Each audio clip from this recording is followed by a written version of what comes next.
if we really want this, let's go 750. He's like, what? We're going to go up 150K. I'm like, in the big scheme, let's just secure the deal. I'm like, in the big scheme of things, 15, 20 years down the road, that $3.5 million project's been paying itself. And it's a bit of a cancer. I don't want to be like too provocative with that, but it's a little bit of a cancer on the system because it's an extra tax. Build what you want to build on that property, maybe potentially a year later. And that's kind of the minimum of what you're able to do. He's actually not my dad. My dad is actually my brother. Be able to take something that everybody thinks was dead and turn it into a dominant force in the province of Quebec. We are working super hard to do what? To create products and services that are valuable in the world. Because if people buy them, by definition, they're valuable. I wish the public had a little bit better understanding of how gun control works in Canada. That wording that they used scares the public.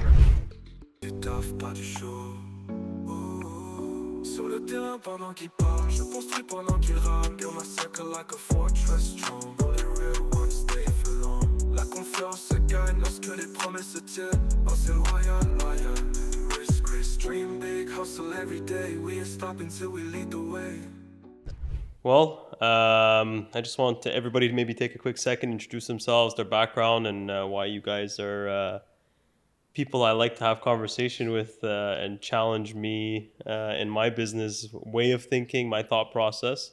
And at a personal level, I happen to be very close to you guys, so I'm very lucky to have you guys participate today. So who wants to go first? Thank you for having us. That's great. Yeah. Let Mike go ahead. I'll kick it off. This is awesome. We have a lot of conversations offline. And I think we have diverse backgrounds, right? Business. We have some interesting views on politics and stuff like that. So, but for my part, my name is Michael Anthony Clement. I'm an entrepreneur. I ran the Gatineau Innovation Center for 7 years. You were on the board.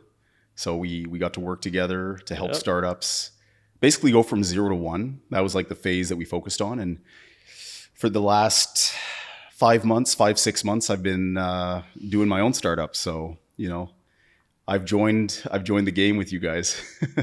We'll definitely be questioning you on how that feels to be on this side of the world. Yeah, it's going to be good. Ron? Making startups and businesses, that's what I love absolutely the most about being an entrepreneur. Starting something from scratch and growing it to the best it can be. Absolutely. Thanks for having me, Alex. I really appreciate it. Thanks Mike as well for joining. My name is Rony, and I'm also an entrepreneur. I have mainly my business is concentrated in automotive, but we're trying to get into a little bit more of the real estate game. So me, my brother, and actually Alex as well, we're trying to get into that. So it's always fun. There's challenges every single day. And, he says trying, but just FYI, we've already almost finished our first 8plex, thanks to the third musketeer that isn't here. He's humble. He's like we're trying, So quick shout out to Roy. Roy is Ron's brother. Okay. He happens to be the third musketeer of this definitely this 3 brotherlyhood thing that I'm blessed that they've accepted me in, and Roy is making us look good right now. So absolutely, Roy has been knocking it out of the park.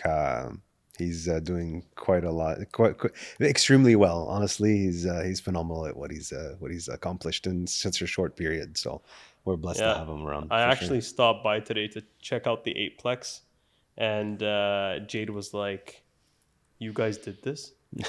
I was like, "Well, we did on paper, but Roy did this." he executed. He executed, exactly. Absolutely. He's the one executing this and making it come to life. But I mean, it's a teamwork. And so thanks for being here, both of you guys. I'm like I said, I'm privileged to have guys in my life where we can call upon in the morning to say, hey, we need you on a podcast because you got a great mind and we need you to be here so people can listen in to the things you got to say. So I want to bring up something. So today we're having a boys conversation, entrepreneur to entrepreneur. Everything is off limits. You guys want to talk politics, Second Amendment, whatever you guys want to talk about, business, life, how you were brought up, what era was better, all the stuff we normally talk about. And I want other guys to see that, there are a couple of guys out there having these conversations. You're not the only ones that are thinking this way. And I think that this kind of helps that movement of, allowing manhood to also be a light in the world.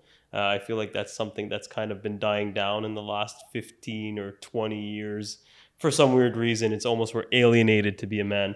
So I think that it's cool to have these conversations and let people know that there are still some great men out there where a handshake means something, and looking you in the eye means something, and saying, I got your back means something, and helping each other, pushing each other, elevating each other. I think those things are all very important to me. So we're typically competing against teams. And I say that all the time. Absolutely. So we started talking and said, there's tycoons in the real estate game. And we came in and said, let's do this together. There's things I can do, things he could do. Obviously, Roy could do. And we launched and we decided to do it. I know that you have your partner, Joel. Yeah.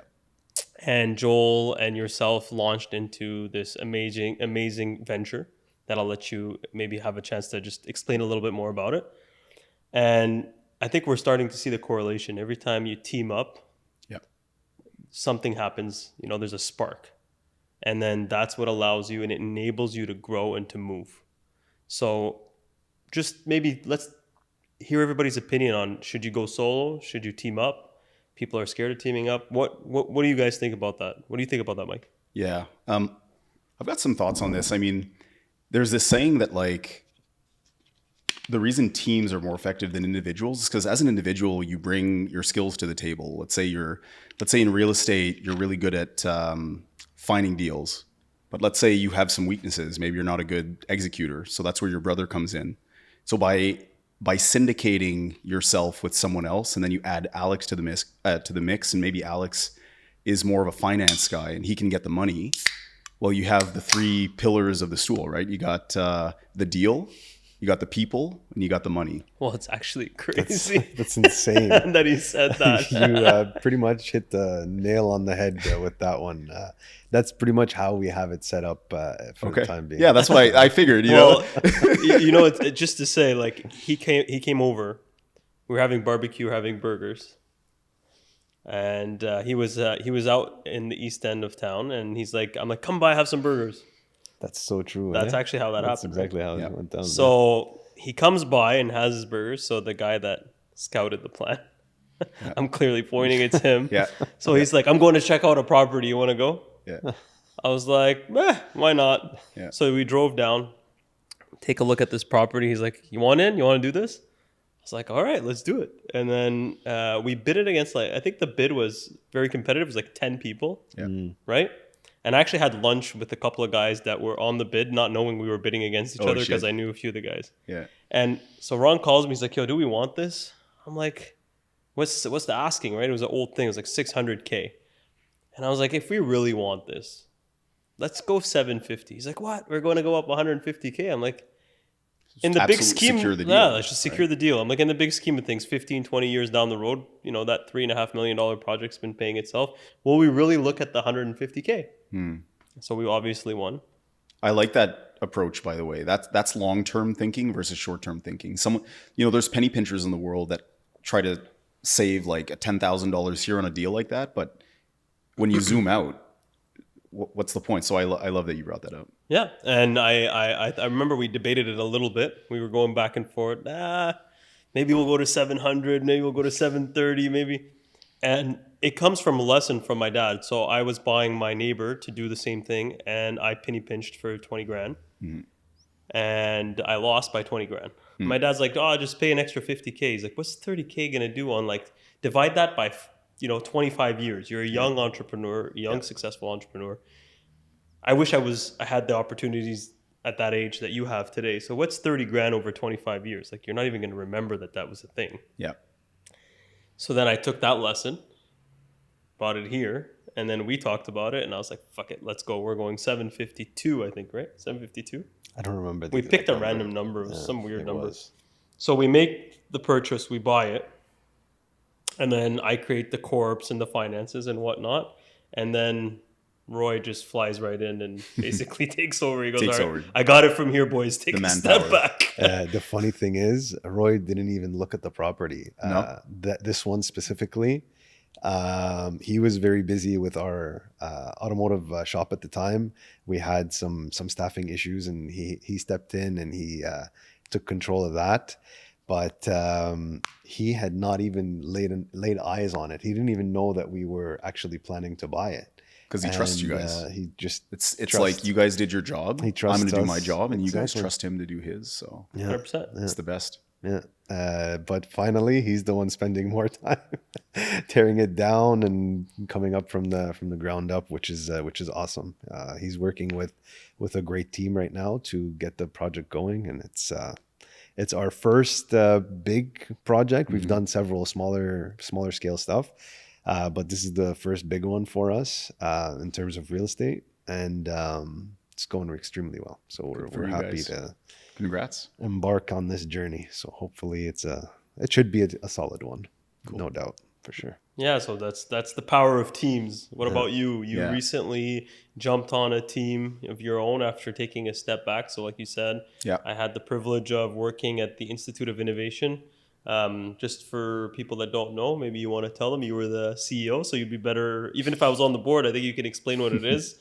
Yeah, I in mean, a few words. Yeah, sure. I mean, there's this concept of an incubator that a lot of people actually haven't heard of when I say it. But like, what an incubator does is they help entrepreneurs who have business ideas. It's like at the earliest possible stage you can imagine. It's like, I have an idea, I want to make it a reality.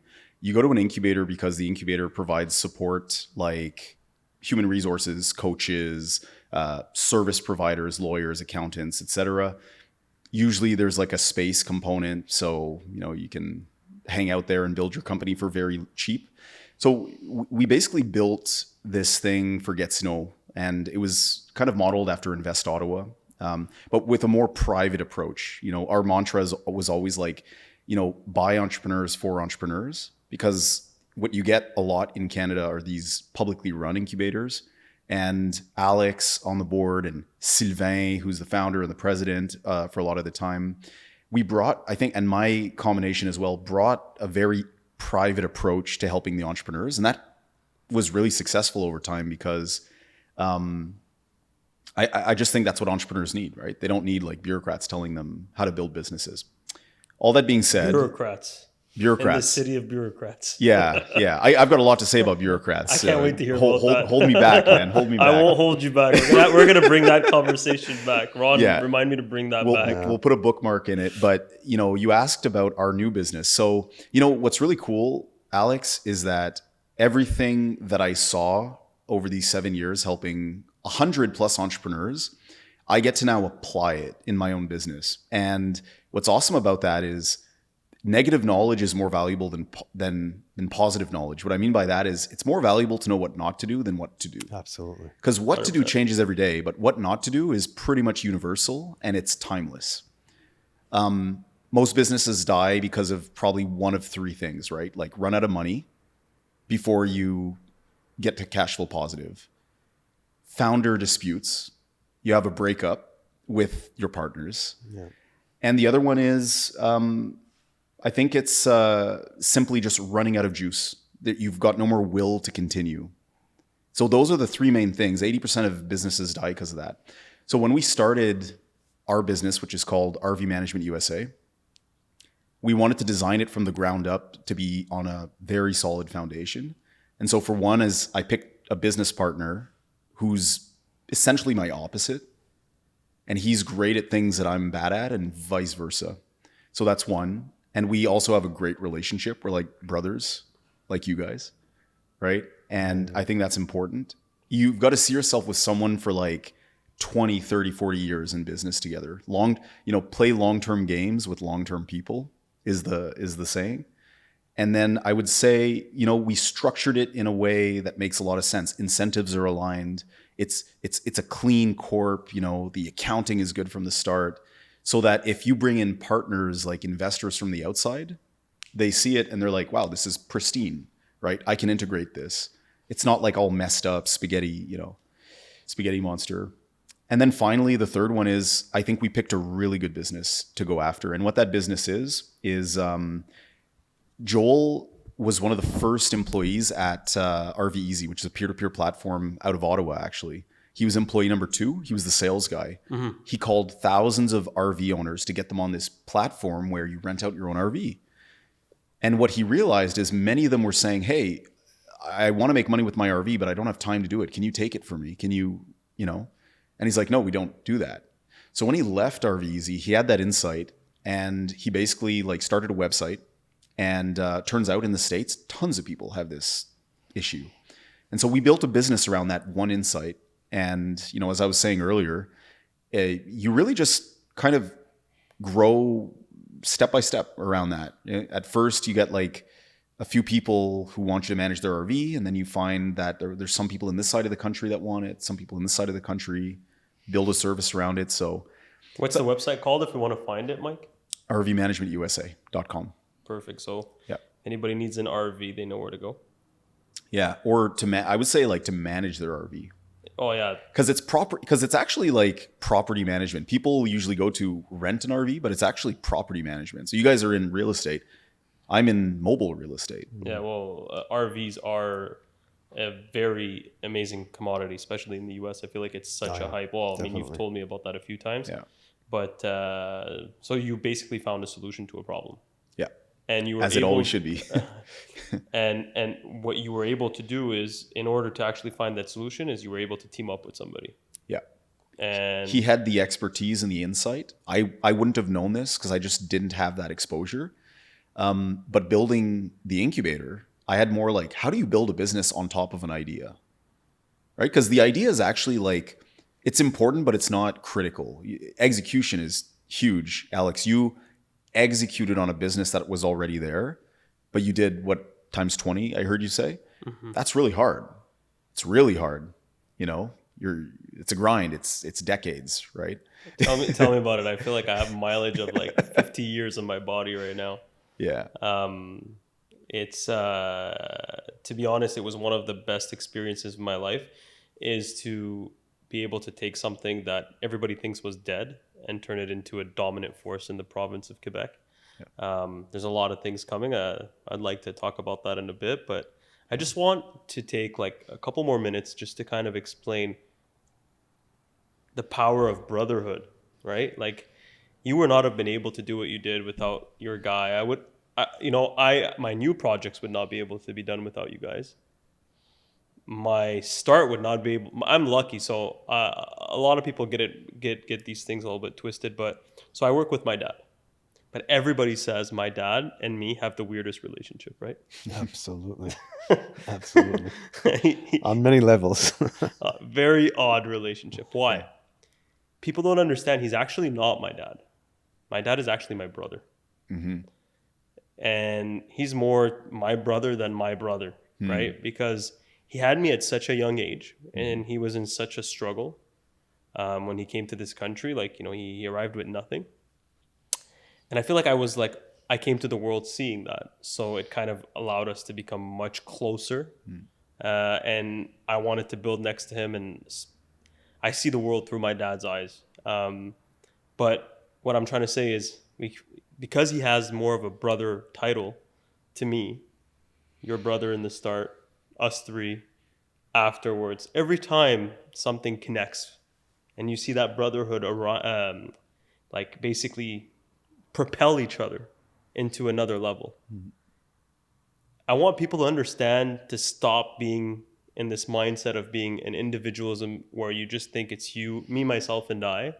You're not going to get anywhere like that. Or if you are, you'll just take a way longer route to get there. Way harder. And unlikely to succeed. If you're going up against a team and you're alone, it's good luck. Right? Yeah. Every partner brings something new to the table. I've been blessed with an amazing partnership with my brother in the automotive business that we have, which is AutoConnect, based out of Ottawa. We have the thing that scares people, I think, when it comes to partnerships is I'm going to go back to that slightly. It's brotherhood, but partnerships as well. I think people are scared that they might clash, right? And that's the scariest thing for some people. When you look at anything, when you purchase a property, purchase a vehicle, purchase inventory, get into business as well, you need to plan your exit strategy. And this is something that needs to be discussed prior to beginning. Just very brief. For example, when we first got into business together, Alex, myself, Roy, and Actually, Roy just sent me a message. It's to check out a realtor.ca new property as we're speaking. So He's already on to the next one. It's like, you're not he done can with this one. He can fact check that if Absolutely. you guys want. I mean, that was sent just now. this is part of the bureaucrats.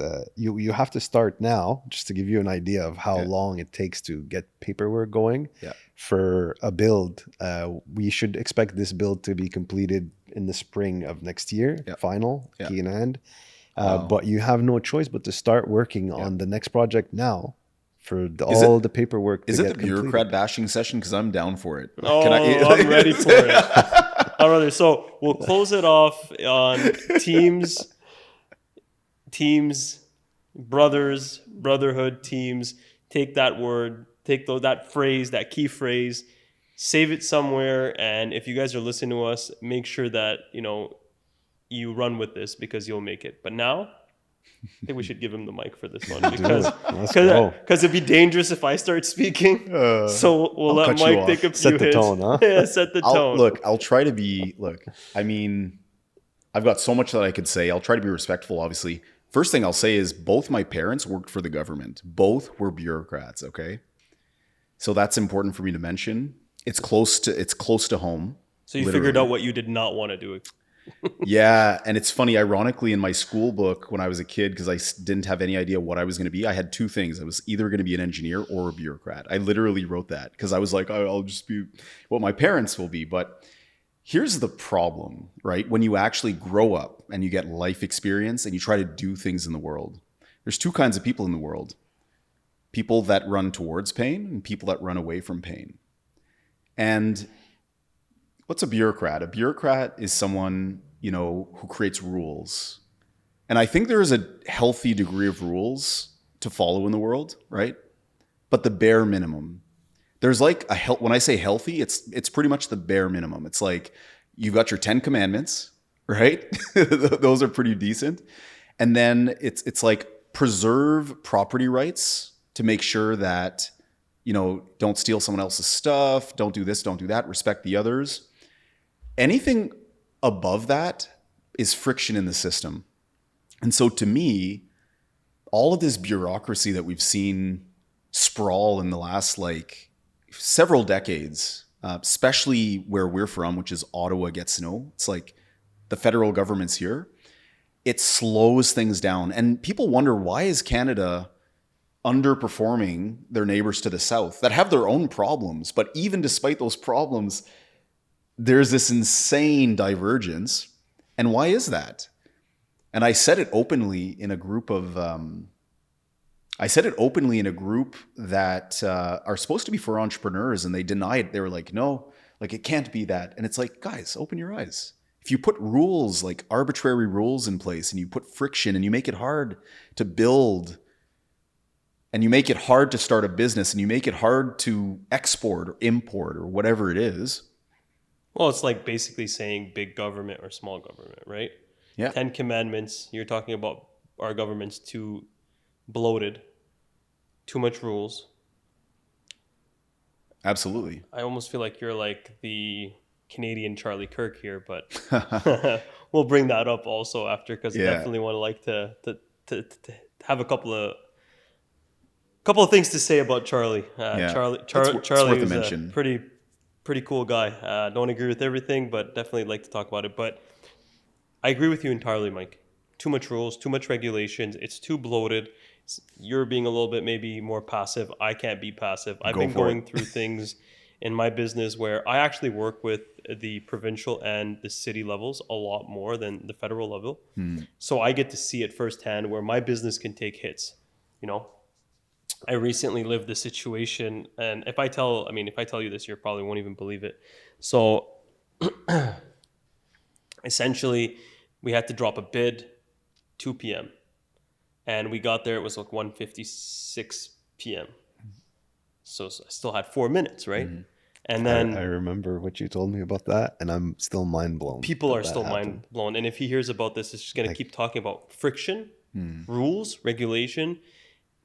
And then we can come into the word of common sense, because I feel like we're a society that's completely lost common sense, right? We can't even tell people from people or what they are anymore. We can't tell anything. We don't even know what's going on in this society anymore. I mean, common sense kind of just went like flew out the window. It's pivoting back slowly. Well, right? yes, because we've had some crazy movements Yeah. from our neighbors in the south. Yeah. I think it has also snowballed a little bit into the north. Yeah. I think that we still have a lot of work here to bring back common sense.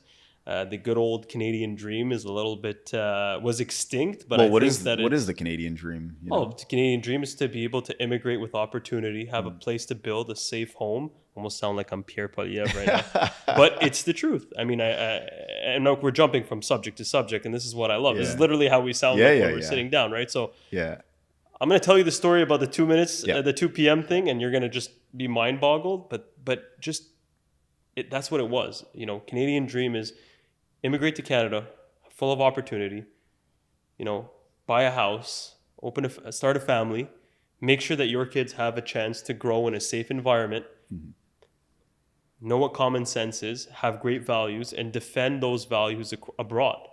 You know, Canada does have the obligation as one of the countries, like I call it like the it's like the bat light, you know? It's like when people see that, it's like they know it's going to be safe.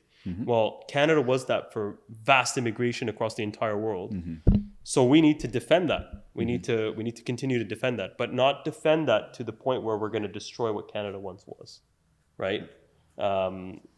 So back to that friction. I love the word friction because too much rules create friction. And so I'm supposed to be there at 2 p.m., drop off the paperwork, get there at 1:56, sign the paper that we've arrived. So the employee, I can't name the organization, obviously out of respect, but the employee signs 158. 158. So we're legally, we're on time. So they have this thing in French, it's called a horadateur. So it's like a stamp of a clock, but their clock was 4 minutes ahead of time. So when he stamped it, it said 2:02, but his pen wrote 1:58. But my cell phone said 1:58. The big clock said 1:58. The But let me computer guess, said 1:58. There's no flexibility. For Everything said 1:58, Mike. Yeah. Everything said 1:58. But they threw it out. And because it was 2 we minutes? brought it up, and I escalated and escalated, and I went to the top as high as you could possibly think. And he looked at me and said, well, you can do a complaint. I'm like, well, who am I complaining to? He's like, you could send the complaint to me. I was like, what? So I'm going to complain about something you guys are doing wrong that's causing me a massive prejudice. Yeah. So my company lived a massive prejudice because of common sense. Yeah. There wasn't common sense. Yeah.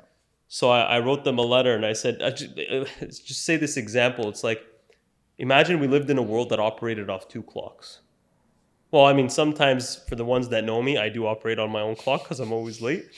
What time did you get here again? 5:05. I said to be here at 4:45, but everybody knows that. But can you imagine if we lived in a world of 2 clocks? Like, hey, Ron, do you want to meet at 5? Are we using your clock or my clock today? Yeah. Like, what kind of world would we be in, right? Or if buses were running on a different clock and they were 4 minutes ahead on their clock, those buses, systematically everybody would miss their bus because that bus is 4 minutes ahead of the clock, the universal clock. So where is common sense? There isn't common sense, and you're just creating policy, regulation, and rules over rules that just don't make sense anymore. And we've completely crossed, I feel like, this crazy line. I was hanging with a friend earlier at my place, and she was explaining that she's a school teacher. They're not allowed to have a coffee machine in the class because a policy came out this year that teachers aren't allowed to have coffee machines in the class. You ask yourself, why not? No reason. Dangerous for the kids? I don't know. Couldn't anything be dangerous for the kids? Like pencils could be dangerous for the kids? Like, you know what I mean? Like coffee machine? I don't know. But I said this to her. I said, to me, what it seems like from the outside is bureaucrats, to justify their existence, they have to come up with rules. That's their main job. It's to come up with rules and enforce those rules. So when you see the school administrations ballooning, especially even if you go down south, you see Harvard and Stanford and all that, the administrations are what's growing. And the tuitions are going up faster than inflation because to feed the administration. But what is the administration doing? They're just creating new programs and they're creating new rules, and then they have to enforce those rules. And it's a bit of a cancer. I don't want to be like too provocative with that, but it's a little bit of a cancer on the system because it's an extra tax. And the thing that gets me the most is the vilification of entrepreneurs, right? Like you guys, like us, we are working super hard to do what? To create products and services that are valuable in the world. Because if people buy them, by definition, they're valuable, especially for a startup. You could argue that sometimes big companies, they're so entrenched and they've got these monopoly-like properties and they're not as valuable, but let's say startups are. And you go and you make it hard for those entrepreneurs to create more value, better products, better services, more jobs. It's counterproductive. So I really do see it. You said two clocks. I see it like two systems. There's a system that's there to kind of preserve itself. That's the like bureaucratic system, the bureaucracy. In the States, they have this concept, the deep state. I really do believe in the deep state. I've seen it. You've seen it up close. I've seen it up close. It's the permanent bureaucracy that tries to just keep existing, even though it has no more purpose. And then you have the entrepreneurs who are leading in the free market, leading innovatively, products and services, better transportation, better automotive services, a better way to get your, underutilized asset managed, right? Unlocking millions of dollars a year in value in every case. And you're like making that harder to happen. So it's kind of like cancerous in a way. It's my take on it. How do you feel about the bureaucrats? I need to be as respectful as possible as well. But I'm going to use the real estate game a little bit because that's new to me and we've encountered a lot of problems with that already. I'm going to go back to, if you buy a property today, you're going to be holding it and paying these interest or just holding it with your own capital for a year. You need to work on plans. You need to work on licenses, permits. You need to do so many different steps in order for you to build what you want to build on that property, maybe potentially a year later. Yeah. And that's kind of the minimum of what you're able to do. And in the meantime, you're carrying the cost, right? Because you bought that thing, you secured it. So you're paying out of pocket. Yeah. So, yeah. We had an issue when we first bought this property where we had we were lucky enough to meet some guys that we knew within the grapevine, and they actually had the plans to get this building up and going. Anyway, funny enough, they already had the plans for that property. We bought the plans from them. Long story short, we applied. There was a small glitch where when they first applied for the permits, they used the old owner's name on the permit. So instead of just going and amending the name and adding our business name to it, you had to make a request. We had to apply for a brand new permit, building permit, which took about 4 to 5 months later. So the government now is discussing how, we have a housing shortage. Yeah, I was going to go there. We have that. Man, you're holding back a building that's going to potentially... How much time did we lose? 4 or 5 months. 4 or 5 months, which is easily huge. 4 or 5 months. Yeah, additional to what the original 4 to 5 months. 4 to 5 months that we lost in the beginning. Yeah. So 10 months of for simple name change. On the ground here. Yeah, simple name change, and maybe a few $100s for the reapplication. Right? And this comes back. I just want to piggyback on that because it's so ironic, right? The government, who always has like clean hands, right? It's never their fault, but no, of course not. They create this housing shortage by extra friction in the system. And then they bring in millions of immigrants. Nothing against immigrations. My parent was an immigrant and yours were probably too, right? And they bring them in to find that there's not enough housing. So it jacks the price of housing up and it makes it hard for Canadians to, survive. And then to make matters worse, the solution's sitting right in front of them. It's their entrepreneurs. Entrepreneurs are like, we can build. How many houses do you need? I'll make millions of houses. I'll build buildings. We're ready for it. All they have to do is make it easier for us to do business and to go. Follow the rules to make sure that you're building strong buildings that are safe, that all of this. And the best part is they'll never admit to any of it being their problem, ever. It'll never be like, oh yeah, we do overregulate it for the entrepreneurs. They'll never admit that. Of course not. Well, and the thing is, I'll give you another example. I have the building on 335 Main here in Gatineau. This one's pissing me off. So if anybody's listening, I hope they're listening. Oh my God, I hope they're listening. 2.5 years that BBL applied for the construction and demolition permit. Yeah. So they don't give you the demolition permit unless you get the construction permit. But they won't give us a construction permit, so we can't demolish. Because they're scared that we demolish and then we just don't do anything. Right. We're at 2.5 years, and we just found out that it's they're not even there yet. And they're most likely going to approve the construction sometime in December. So then we're in winter season. So that goes back all the way down to May-ish if we're lucky, depending on how the weather changes, and it allows us to build. Yeah. And that will bring me to 3 years of waiting for a permit. Yeah. And it's mind-boggling because it's a piece of junk old shouldn't house take that that's long. closed. It's nobody can live in there. Even the rats don't want to live in there. And I want to build a sixplex there, so 6 new doors in Gatineau, where people are complaining that there's no housing. But Value.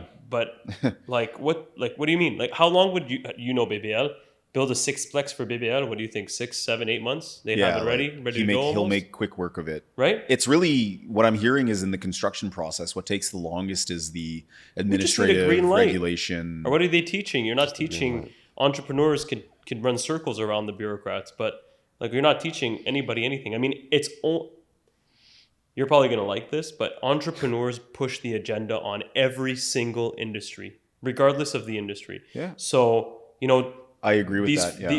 These things was an entrepreneur. It wasn't a government that invented cell phones being the way they are today and how we use them and how we utilize them, right? Yeah. Well, anything, like you said, any product or service. People going crazy about electric cars. Well, I mean, it wasn't the government that created the electric car. No. Elon Musk came in with this crazy idea and then it worked. Yeah. The United States stopped buying rockets from Russia. Yeah. Because of Elon Musk. Elon Musk thought Russia was going to assassinate him at some point. Yeah. So by the way, great dovetail here that I've been wanting to say for a while. I'm glad that your podcast gives me the platform, but on this idea of what is it that entrepreneurs are doing, right? That creates value. And there's one word or 2 words, risk taking. That's actually what they're doing that creates value, because for every risk, the opposite side of risk is reward. The reason you're taking the risk is for a gain, but that gain has uncertainty to it. That's why it's a risk. You might not be able to create the gain. The entrepreneur takes the risk upon themselves. That's what entrepreneur actually means. The root word, entreprendre, is they take the risk privately to create that gain in society. And here's the thing that really gets me on something of a personal level is that a lot of it is jealousy with respect to entrepreneurs. And it's they have a lot of, entrepreneurs can become wealthy only if they succeed in taking risks, calculated risks. And then there's a lot of people on the sidelines, probably 90% of the population, that are not willing to do the work or take the risk. And what they'd rather do is say, no, fuck that guy. I just want to tax him instead, or mettre les bâtons dans les roues to make it hard to do that thing, which makes the risk even higher. Yeah. When you take 5 more months for your building, that's extra risk. Yeah. Because when you get into a project, you have to ask yourself, are they going to slow me down 5 months or 10 months now? 100%. That's risk. Yeah. Oh, 100%. But there's no gain anywhere. It's value destruction. So entrepreneurs, what makes them, incredible, and I am tooting my own horn here and all of ours, is that they are taking risk on behalf of society to move it forward, just like you said. 100%. I think that we've reached a level here in Canada where the government is creating self-inflicted wounds. Oh yeah, shoot it, gun to the foot, man! Like every day. And what I'm referring to is Alberta. Like, can they take the handcuffs and just take them back to Ottawa, leave Alberta alone, so that our economy can be as powerful as it's meant to be? That's an interesting segue. I don't know how I got there, but I listened to the premier of Alberta. I resonate with a lot of the things she's saying. Recently she said Canadians Canadians should have the right to defend themselves in their homes. Full stop. Pierre Poilievre posted that. I believe that it should be full stop, right? She believes that we should unlock our energy sector. I believe we should unlock our energy sector, because if we're gonna lock down our energy sector, but we're gonna not lock down the entire world's energy sector, we're not actually really making a big difference, especially the fact that at least we're a regulated country that actually will do things in the proper way, other than these communist countries that are doing it just to profit and not on the backs of their people, right? Like, basically they don't really care. They import people from all over the world, and they pay them maybe nothing, maybe $500 a month, to go to work in these oil sands, whether it's Saudi Arabia or Russia or Venezuela, or Venezuela should be one of the richest countries in the world. Their people live in poverty, reserves. And that's not fair. But that's also corruption. Yeah, like, that's another. But it's corruption. Yeah. But what's helping this corruption is the ones that aren't doing it in a corrupt manner are locking down, and if you're locking down, you're cutting out supply. So you're enabling these terrible communists or these corrupt politicians to keep selling their product. Yeah. You're saying like the Venezuelans who are creating oil in a corrupt way are the ones actually selling it to the world, because Canada can't sell our ethical oil. So unleash us, unleash our energy sector, and you'll up supply, and you have the power to force countries to buy from specific countries with our neighbors in the south, and then that will force these corrupt governments. And I don't know how we got to Venezuela, but Venezuela is probably one of the most beautiful countries in the world with amazing people. Their culture is very similar to Lebanese culture. So maybe that's one of those roots that I like. There's places in Venezuela where it's just packed with Lebanese people. So I happen to know some Lebanese people that have moved out and lived, or have moved or lived or came to this world in Venezuela. So they're Venezuelans, but that are from Lebanese descent. Really cool. Russia, this mean machine that's attacking Ukraine, instead of us pumping these billions of dollars of weapons into Ukraine, unleash our sector to the clients that are buying from Russia. And then now you just cut. I mean, la nerf de la guerre, c'est ton trésorier. I say this all the time. There's a reason why you can't beat Loyal in our industry, because you can't compete with our treasury. There's a reason why you can't beat the US, because you can't compete with their treasury. The more you have, the more unstoppable you're going to become, right? And we have a lot of it. And I was going back to how small governments succeed. And just Pierre Poilievre saying you're allowed to defend yourself, full stop. And then that to me is huge. I mean, I'm a father of 2, father of 3, soon to be a father. Congratulations, by the way. You're going to love it. It's going to be a roller coaster. It's going to be fun. But at least you're going to be happy when you get off the roller coaster. He has 3 roller coasters to do every day, so it's even harder. Wow. But that's treasure. And you come into, we see break-ins all over the country and people coming into your house, and then it's like, well, you have to use equal force. It's like, can you imagine somebody breaks into your house at 3 a.m. and you're like, what do you got down there? You got a gun or a knife? Are you guys 4 or 5 or, how are you supposed to know? You just woke up at 3 a.m. You're in shock. Your baby's sleeping not far from you. You're thinking, how am I going to protect my wife and my child? Hell, I don't care where you need to take me, what hole you need to dig me in. But I promise you, you will meet your maker when you come in to my house. and you put my daughters in harm's way. I've got And I'm sure it's the same way for you, Ron. Yeah, I've got a like Absolutely. this is I don't know if you wanted to say something because I was gonna build on that a little bit. Go ahead, and I'll fill in the blanks after if there is any. Sounds good. So I'm actually torn on the debate of like use of firearms, because if you look at the states, on one hand, I get why it's the Second Amendment. Correct. I get why it exists. I'm not an expert, but it's like sure. it's yeah, that'd be embarrassing. But it's like it's so that the government could never overwhelm its people. And so the people always had a way to fight the government. Okay. That's like the basis of it. I get that in theory. In practice, because everyone's armed, We're good. because everyone's armed, it just makes it so much easier for violence. Like, I'd have to disagree on well, that. that's good because that's what I'm expecting. Debate. That's what I'm expecting. So it's like you get school shootings, you get all this. I see both sides. On the other hand, Canada, who isn't an armed country, its government has a monopoly on violence, basically, other than hunting weapons here and there. And so it is possible for the government to like subjugate the population if it went to that point. I'm torn between the two. On one hand, it's like it makes an unsafe environment. I think it's hard to argue that it's more safe in the States than in Canada. On the other hand, I get why they created it in the first place. That's my kind of my controversial. Ron? There's so much to add here. So we're big Second Amendment So, guys, I think. Well, I can speak for myself, but definitely, yeah.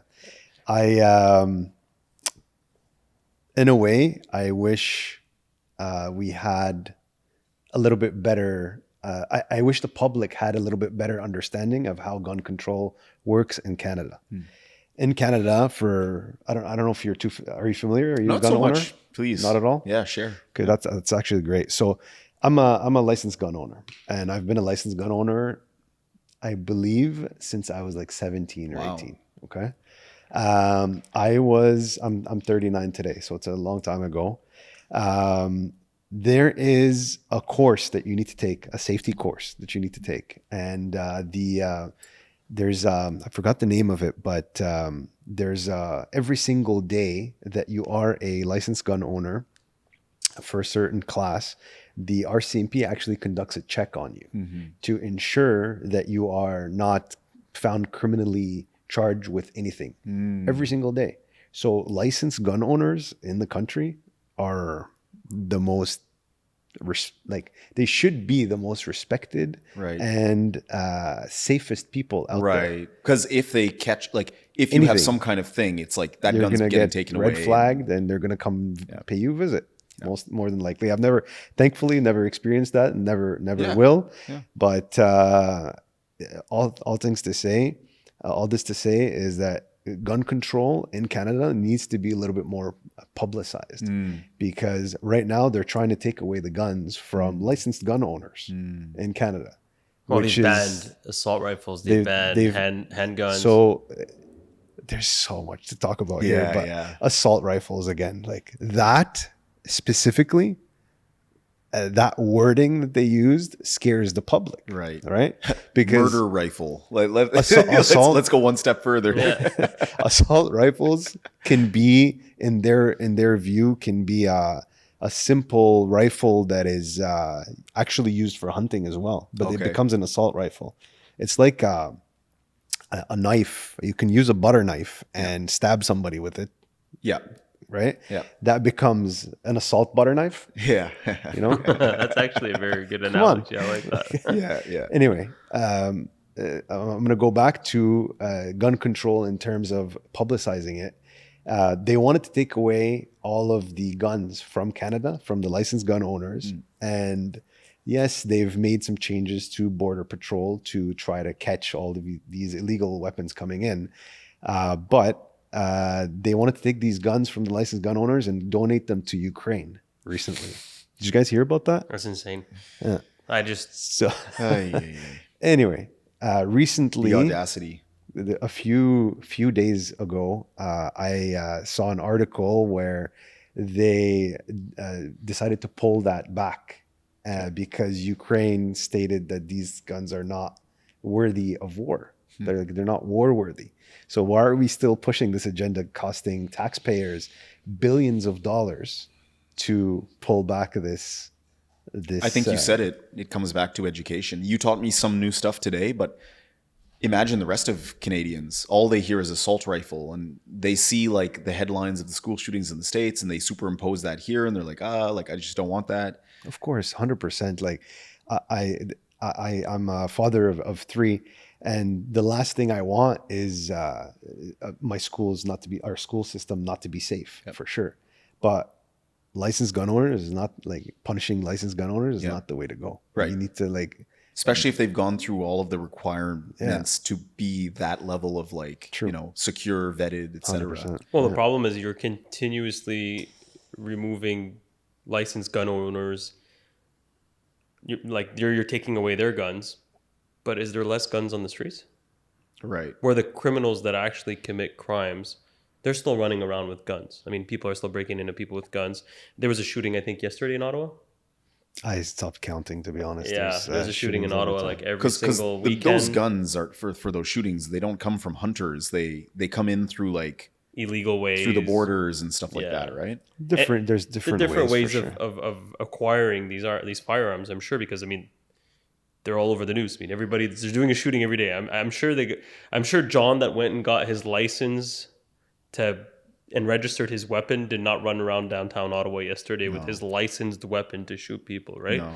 So, but again, yeah, I do agree that regulations are important in certain matters like this, because these are very powerful weapons that can cause bodily harm. Yeah.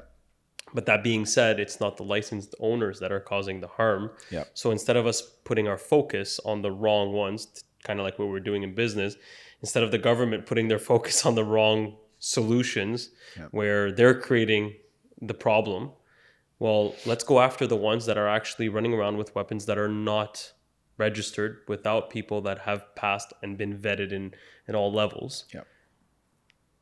And then, like, I think there's some extremes, like, open carry in Texas, concealed versus Florida. Concealed in Florida. I look at this in a very weird way. So we went to Lebanon, and I think a lot of people carry weapons in Lebanon. Are you sure? I'm pretty sure. And you never hear about any shooting. Right. And because it's a level playing field, right? Like, if you pull out your gun in Lebanon, you better be ready to use that gun. Yeah. Because if you don't, the guy in front of you is going to be willing to use his. Yeah. So you don't see idiots running around pointing guns at people, because they know that, like, there's a way of life and there's rules of life that you do that don't pull that thing out, right? Have you heard the saying, an armed society is a polite one? Yeah, because you never know what your neighbor has. Yeah. Well, we were in Florida, actually. No. And I remember it's like, so I'm very outspoken. Obviously, a lot of people know that I'm a very outspoken guy. And I make a lot of friends sometimes. But I don't care. That's just you, man. That's just your personality. Yeah, it is what it is. Be yourself. The opinion, I don't remember the opinion of others bringing me any checks by home. So it is what it is. And you know what, though? I remember I'm sitting with Ron. We're driving down, me, Ron, and Roy. And the first thing he tells me, he goes, here, maybe you shouldn't be too outspoken. Right. And then I was like, well, I was oblivious to the whole Second Amendment, Florida, weapons. I don't know anything about it. Yeah. And he's like, well, the guy could be carrying a gun. Yeah. And I was like, oh, so my butter knife won't be enough to protect me. No. So maybe I should shut my mouth. Yeah. So basically what I'm saying is, and you're 100% right. And an armed population is a very polite population. I don't know if that's exactly how you said it, but... Yeah, an armed society is a polite one. Yeah, I think it is. I find Florida very polite personally. I've been quite a few times in the last few years. I'll be going a lot more. We do business there, and I was like, these people are nicer on the surface, anyways, than Canadians on average. I'd say there's a lot of Canadians too, Florida. A lot of Quebecois, but it's something that I noticed. Floridians are jovial, they're in a good mood, they're polite. I think the sun helps, though. Yeah, definitely. the vitamin D. Yeah, that vitamin helps a little bit. I was thinking this is a good segue now, guns to Charlie Kirk, right? Yeah. Since you had brought that up earlier. Yeah. Oh, Charlie Kirk. Yeah. How do you feel about it? You want me to go first? Yeah, you go first, man. So this is a hot topic. I have a background from the Middle East. So, Charlie was pro-Israel versus Palestine. Just want to make that clear. I don't believe that Israel has the right to continue conducting what it's doing. I think this has become a genocide, and this is probably the first time I say this out loud. I'm sure a lot of my friends will appreciate to hear it, but I've always felt it. I don't think any human being should be killed, yet alone these innocent children that are dying in Palestine. I think that is absurd, and I'm surprised that the world has not reacted. But putting Israel, Palestine aside, and there's a lot of things that Charlie Kirk said, and you said that made me reminded me of him. Like following your 10 Commandments, he was for small government. Mm-hmm. He was for the Second Amendment. The irony of him dying to the Second Amendment, and he said it, right? He said sometimes some violence has to happen in order to preserve your weapons. Very ironic. The irony is insane. He was talking about it right before he got shot, right? Well, he was talking something to do about that, but there's actually a clip where he refers to someone asks him, they're like, what do you think of all these like gun deaths because of this Second Amendment? And he says, unfortunately, some people, some have to be, the few have to be sacrificed for the many, right? For the greater good. Yeah. And it was ironic because obviously he gets killed by a gun. But then where I think people maybe took this too far is people who oppose Charlie Kirk's views kind of made a mockery of it, Well, that's just insane. But he literally was the example of his own, the example in his own statement, right? And it's interesting. You know what I would have liked to ask Charlie Kirk if we roll back time is I'd ask him, what if you were on the receiving end of that? Would you still make this statement? And I bet you he would say absolutely. Well, I think so because of his spiritual, the route he took spiritually and how he's a Christian, right? He's Christian and he was preaching a lot of Christianity to the world. I think that sometimes the way God decides to deliver a message, it's for God alone to decide on how you will be the messenger. It's not for you to decide how you'll send the message. And if you truly believe and you're a real believer, then you won't question how God has decided you to be the message on earth, right? But again, like I said, I don't think this is about agreeing with Charlie Kirk or not. I think it's mostly nobody with an opinion should die for their opinion. I just want to make that clear. Like, fully agree. I completely condemn all political violence. I condemn all violence. Like, we shouldn't be killing each other. We're no longer savages living in forests. So I condemn any form of violence that is happening towards anybody. But like you said, I think that there's some people that were radicalized where you take these weird little clips online and you just listen to these one little clips and then you make an opinion out of somebody. So it's like, yeah, I might agree with 5 out of 10 things you said, and I might disagree with 5 out of 10 things. And that's okay. But that's okay because democracy at its core is a debate. It's freedom of speech. Yeah, it's so we can debate. It's so important. If we can't debate, what's a democracy? If we're going to assassinate people for having an opinion, what is the point of a democracy? We might as well go to communism and just no more opinions for anybody. It's our way or no way. So I think that just the fact that Charlie was able to go out and be on college campuses, give people a mic, whether, it was left wing, right wing, doesn't matter what side you're on, just the fact that you can have a mic and debate. I don't care who's right anymore. I think that on its own allows people to hear. I remember I was listening to somebody that I don't like politically, and my dad's like, oh, well, why are you listening to this guy? I said, how will we coexist if I don't take the time to listen to what the enemy politically, or the, maybe not enemy, we'll use a different word, but like... different party. Opposition, maybe. The opposition. That's what the opposition is asking for.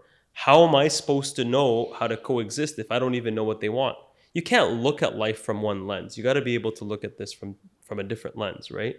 So I think the 2 cents here is just saying there's a lot of things that we can agree or disagree with, but at the end of the day, not losing your humanity is what counts and what's important. Well said. For me, those things are very important. I'd love to hear from Rony. I am not going to comment on Charlie Kirk because, in all honesty, I heard a little bit about him. Sadly, only after his death. I never actually followed him. It's crazy to say, but I never. Oh, you mean you've been busy building your business? That as well. I have a very busy life with fatherhood and several projects that we've got going. I never actually watched his stuff before, so I'm not going to comment on that topic. Respect. Yeah, and more people should say that because I think we're woefully uninformed on most topics, and so we should say that more. I don't know. Actually, I don't know everything, man. Sadly, I'll actually say that I also didn't listen to Charlie Kirk much. I saw his clips, and I saw it because it turns out he's a Bitcoiner, and I'm into Bitcoin as well. So that's kind of how I listen to him a little bit. But like you, Alex, I don't agree with a lot of what he says, a lot of what he said, but I respect the man who has the courage to get up in front of the opposition and to try to convey, your worldview, your beliefs, your politics, etc. Because, I mean, that's what that's what our country is about, Canada and the United States, right? It's kind of exists on a foundation of freedom to a certain extent. Free markets, free speech, democracy. I'm a huge freedom guy. Like, maybe I don't want to put myself in a box, but I could say like freedom maximalist. Like, I want to maximize freedom because I think that's where the magic happens. When you unleash creativity and innovation, I think that's where a lot of amazing innovation and creativity and art and businesses are formed and tech is created. So for someone to like shut someone up in a very final way like that is it's despicable, and it should be frowned upon. And I think we should make an example of the guy who did it. Did they catch him? I'm curious. They caught the guy? Yeah. Is that the young guy? Yeah, he's young, 22. Tyler Robinson. Yeah. But of course, if you look online, the conspiracy theories say that he's just a fall guy. That's what's tough these days, guys. You just don't know. It's so hard. Fake. And you hear something, and you're like, oh, maybe. Like, I'll put a 1% chance on that, but still, there's a possibility, right? Yeah. The guy that did the attempt on Trump was way more sketchy, in my opinion, because, first of all, they killed him, so we couldn't really figure anything more out. But they go to his place. Everything is wiped. Oh, really? Who does that? Everything's wiped. Everything's clean. No fingerprints, nothing, no evidence of anything. And it's like, come on. Ça crée un doute, Yeah. But you have to be careful not to go down those rabbit holes. It's so hard not to, man. It's so hard not to go down that rabbit hole. I actually, when I heard about the young guy that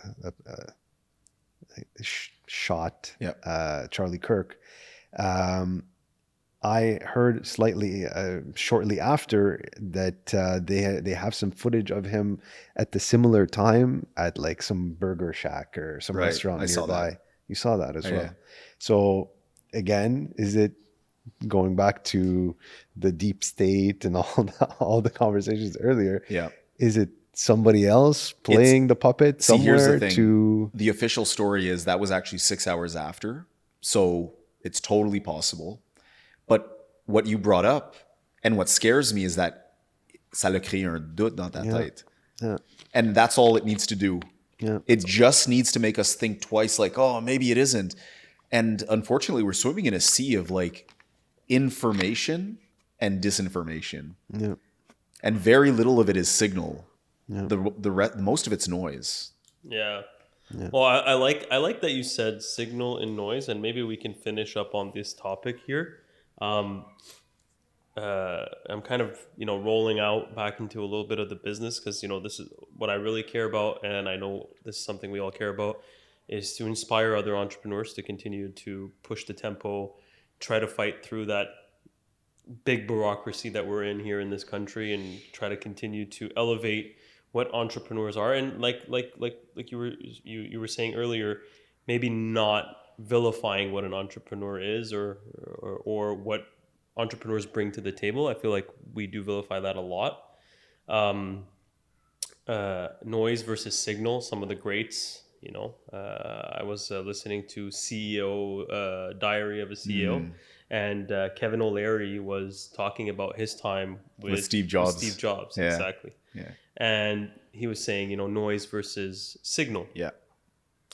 And I think we all make the mistake in falling into, listening to a little bit too much noise and forgetting about the signal. I know you've done it, I've done it, I'm sure you've done it, we've all done it. And the most successful entrepreneurs in the world are typically guys that were able to cancel out the noise for the longest amount of time possible and stay focused on the signal.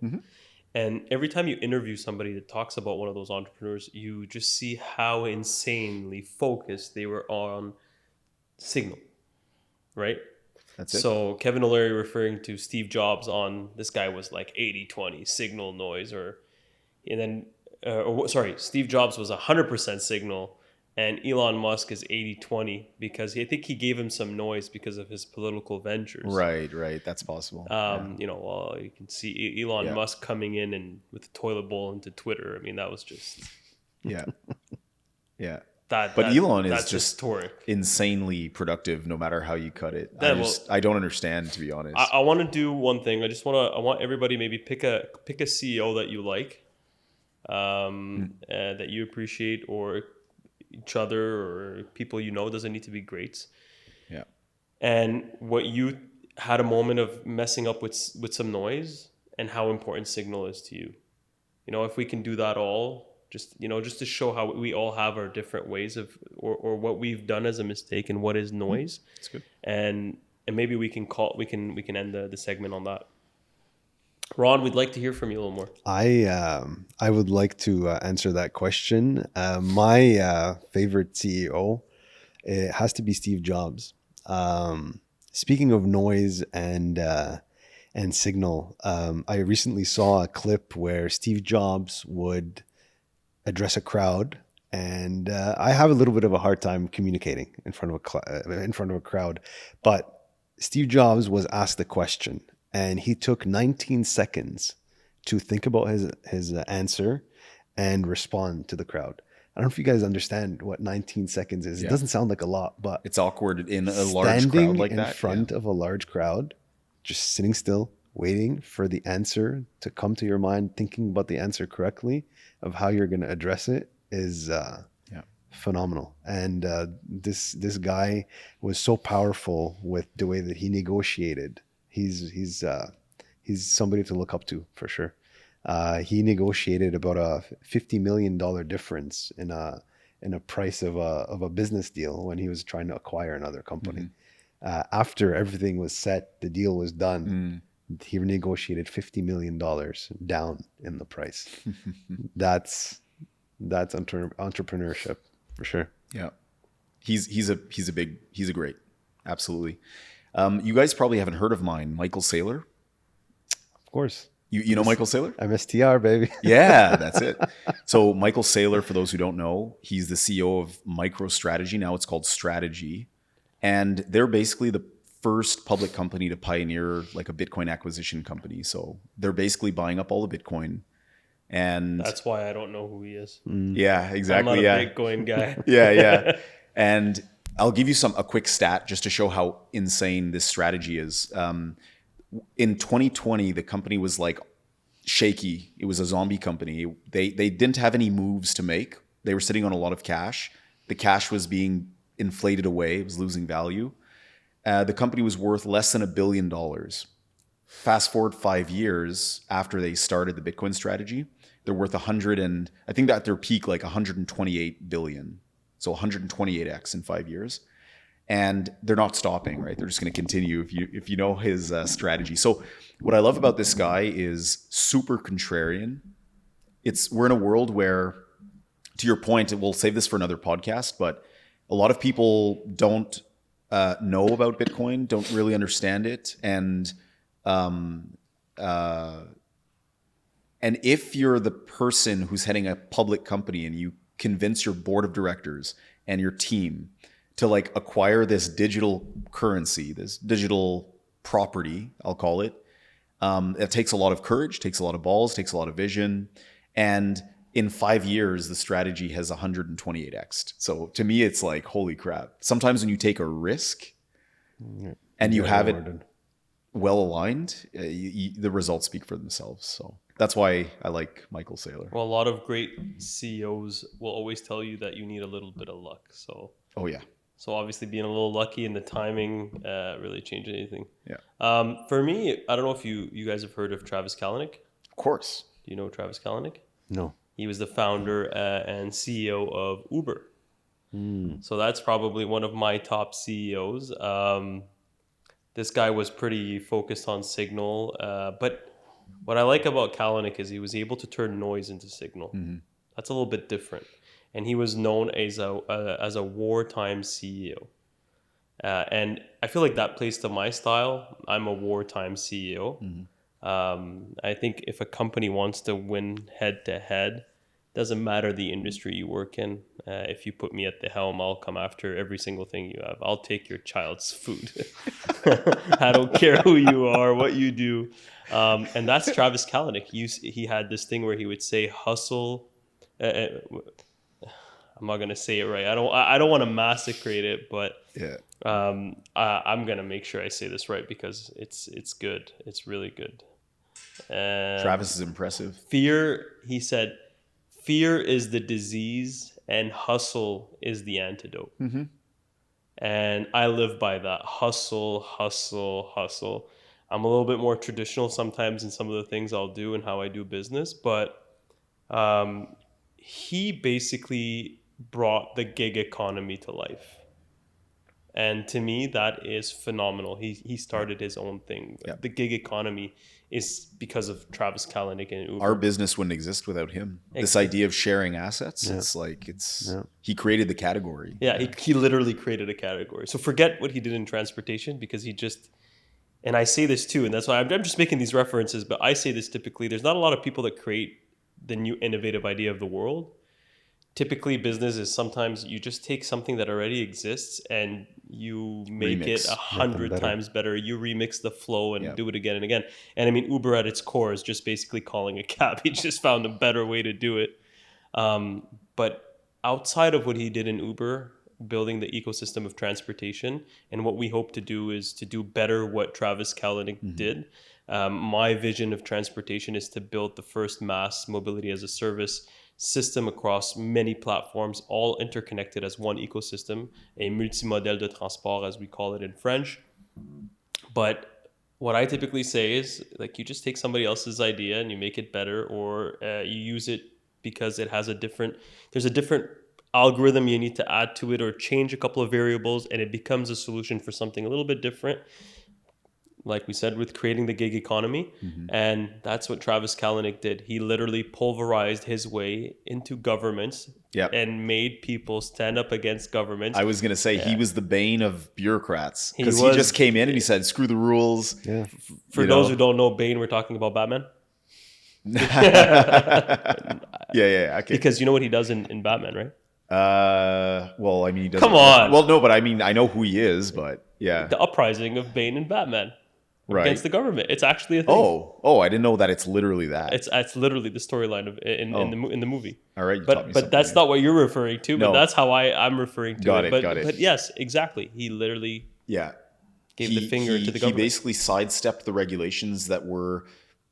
The taxi companies, as you know, had a medallion system, and it was very like ossified. There was a way to conduct yourself, and then 100%. Uber came in and basically created illegal taxis. But in doing that, the reason they won is because they got the consumer to be like, no, I want this, right? Yeah. This is a better experience. It's cheaper, yada, yada, yada. It's the power of the consumer. You said that what you spend on creates the value. Yeah. So I want to thank you guys for being here today. This was great. This was a nice Saturday. Missing probably to do this more often. We should do this more often. I'd like to do this more often. I think we hit topics and we talk about things. At the end of the day, we're just trying to, make people think a different way, see that there's other people thinking like them, and that entrepreneurs are special. And every single entrepreneur, no matter what you do, what industry you're in, how you do it, I want to say that it is one of the hardest things to do, to wake up every single day, to go at it and hustle, and maybe hustle all day only to get nothing, risk it all, create new partnerships, trust new people, all that risk that you're taking day in and day out, no matter what industry you're in. Give yourself a tap on the back, because it is tough. It is tough, but it's not made for everybody. It's a specific breed that can do this. So thanks, guys. Thanks for coming and joining me. Thanks for having us. We'd love to. I'd love to do this more often. This is my very first podcast. Very first time with you guys together, having a conversation, believe it or not. It was good to have your insights. Perfect. Yeah. So thanks, Mike. Looking forward to it. Thanks, Ron. Thank you.